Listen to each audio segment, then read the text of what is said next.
तो hey guys, Bollywood के king Khan यानी शाहरुख खान अपनी जब भी उनकी फ़िल्म कोई रिलीज़ होती है तो वो ज़रूर पटना आते हैं और भोजपुरी गाने पे ठुमका लगाते हैं और मनोज तिवारी के बहुत ही क्लोज़ फ्रेंड भी है।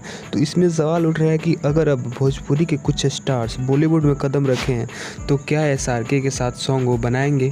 तो दोस्तों ये बहुत बड़ी बात है, इसके बारे में हम चलिए बात करते हैं।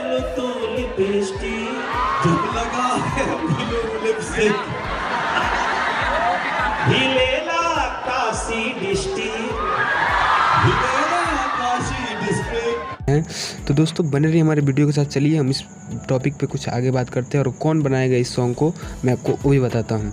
तो दोस्तों सबसे पहली बात कि अभी खेसारी लाल तो हाल ही में अपने बॉलीवुड एक सॉन्ग डेब्यू किए हैं, लेकिन वो बहुत ज़्यादा बिजी स्टार हैं, वो हरदम फिल्म और अपने भोजपुरी सॉन्ग में ही बिजी रहते हैं। तो इस हिसाब से वो तो कर नहीं पाएंगे, लेकिन पवन सिंह एक ऐसे इकलौते स्टार हैं जो कि बॉलीवुड में एकदम मन से काम कर रहे हैं, वो हर एक स्टार के साथ मन लगे काम कर रहे हैं। तो आप पवन सिंह से रिक्वेस्ट करेंगे उनके ट्विटर पे, उनके सोशल मीडिया साइट पे जाके, फेसबुक पे, इंस्टाग्राम पे, तो उनको अगर बात पता चलेगा तो वो ज़रूर ट्राई करेंगे, क्योंकि बॉलीवुड के जितने भी पॉपुलर एक्टर और एक्ट्रेस हैं उनसे जुड़ चुके हैं, कनेक्ट अच्छे तरह से हो चुके हैं। वो सलमान खान से बहुत जल्द मीटअप करने वाले हैं, तो आपके बातों को सुनकर वो शायद शाहरुख खान से भी कनेक्ट कर ले और भोजपुरी सॉन्ग बनाए, क्योंकि शाहरुख खान भोजपुरी के बहुत ज़्यादा क्लोज़ हैं।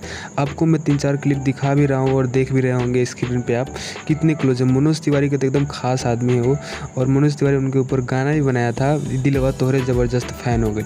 तो आप समझ सकते हैं कि शाहरुख खान भी भोजपुरी में कहीं ना कहीं कदम रखना चाहते हैं, लेकिन उनको कोई बोला ही नहीं कभी, लेकिन अब बोलेंगे तो हो जाएगा, क्योंकि पवन सिंह भी साथ हैं। तो दोस्तों प्लीज़ आप जाके वहाँ पे कमेंट कीजिए कि शाहरुख खान के साथ आप सॉन्ग बनाइए। तो यही कहना था आपको। तब तक मिलते हैं नेक्स्ट वीडियो में। जय हिंद, जय भारत।